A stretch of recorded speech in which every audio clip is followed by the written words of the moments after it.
جمعية الدعوة والإرشاد وتوعية الجاليات بمحافظة بدر. الحمد لله رب العالمين والصلاة والسلام على أشرف الأنبياء والمرسلين اما بعد۔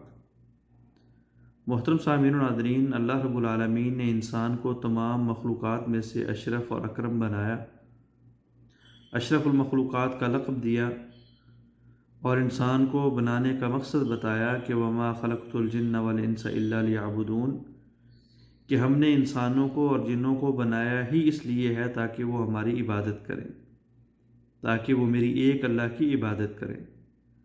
اور جب ہم اللہ کی عبادت کریں گے، اس مقصد کو پورا کریں گے، تو اللہ رب العالمین ہماری دنیاوی زندگی بھی نعمتوں سے بھر دیں گے، اور آخرت کے اندر بھی ہمیں سب سے بڑی نعمت جو جنت ہے، ہمیشہ ہمیشہ رہنے والی ہے۔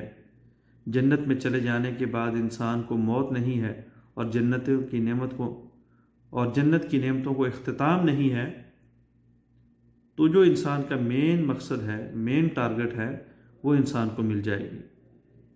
اور وہ جنت ایسی ہے جس کے مختلف دروازے ہیں، اور ان دروازوں سے وہ عبادات کرنے والوں کو گزارا جائے گا۔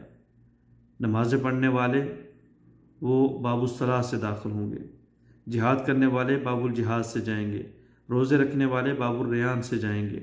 یعنی ہر ایک نیکی کو زیادہ کرنے والے، زیادہ سر انجام دینے والے انسان کو اسی کے نام سے بنے ہوئے دروازے سے گزارا جائے گا۔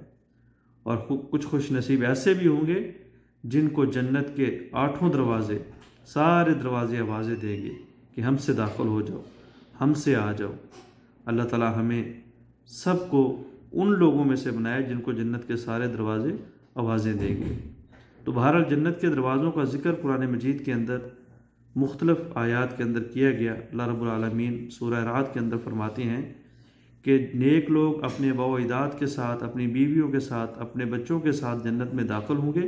یدخلون علیہم من کل باب، الملائکۃ یدخلون علیہم من کل باب، فرشتے ہر دروازے کے پاس کھڑے ہو کے کہیں گے سلام علیکم بما صبرتم فنعم عقبی الدار، کہ آ جاؤ آ جاؤ، اللہ کی سلامتی ہو تم پر، کیونکہ تم نے دنیا کے اندر بہت زیادہ صبر کیا، اور اس صبر کا اللہ نے آپ کو پھل جو ہے وہ جنت کی صورت میں دیا۔ دوسرے نمبر پہ فرمایا کہ متقین کے لیے بہت اچھا ٹھکانہ ہے جنات عدن مفتحۃ لہم الابواب، ایسی جنت جو ہمیشہ ہمیشہ رہنے والی ہے، اور اس کے دروازے ان کے لیے کھول دیے گئے ہیں۔ سورہ زمر کے اندر اللہ رب العالمین فرماتے ہیں کہ جب نیک لوگ جنت کی طرف آئیں گے گروہوں کی صورت میں، حتی اذا جاؤوہا وفتحت ابوابہا، تو اس جنت کے دروازے ان کے لیے کھول دیے جائیں گے، اور دربان کہیں گے سلام علیکم، سلامتی ہو تمہارے اوپر، طبتم، ہمیشہ خوش رہو، فادخلوہا خالدین، اور ہمیشہ ہمیشہ کے لیے اس جنت کے اندر داخل ہو جاؤ۔ تو بہرحال جنت کے اندر داخلہ اللہ کی توفیق سے ملنا ہے، نیک اعمال کی وجہ سے ملنا ہے، عبادت کی وجہ سے ملنا ہے۔